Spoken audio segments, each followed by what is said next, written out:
msangano wa ukuru kumwamba. Lucifer ananena za njira ya tsopano, yolungama mwachidziwitso choka. Kuziwa chabwino ndichoipa adati, sikukwanira kuyera mtima. Koma mwana wa Mulungu adalankhula momveka, kuyera kumabwera.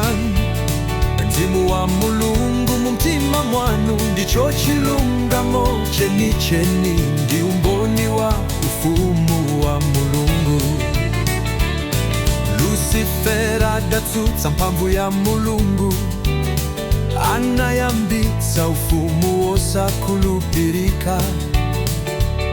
Ndi mtima wodzaza ndi kunyada, anadziyika ngati woposa Ambuye. Koma popanda moyo woyera, analionama woipa mtima. Mulungu anatuma oyang'anira amitenga, kuyeza maufumu chilungamo, kuti ufumu wa Lucifer ubala chiyani, tendere kapena chiwonongeko.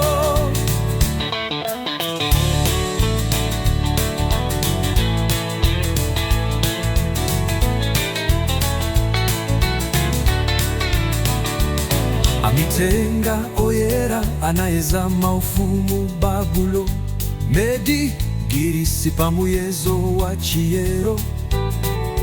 Zonse zinapelewera pa chilungamo, Yesu atastika padziko.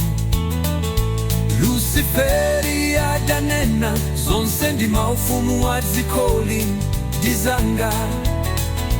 Koma Kristu anakana ulamuliro wa boza, anasankha njira ya mtanda. Mumasompenya mipando inayikidwa, Mulungu wa mphamvu yonse adakhala. Ndipo mabuku anasegulidwa, ufumu wa Kristu ndi wa chirombo, unayezedwa pa chitsilizo cha chiweuzo. Mulungu adzasindikiza anthu ake pa mpumisatsa chimwanso, naye Satana anthu ake chizindikiro cha chirombo kwa usankha choyipa. Chiweruzo chidzasimikiza zipatso za ufumu uliwonse. Ufumu wa Mulungu wabweretsa chiyero, kondo ya mwamba idzetela pansi pano.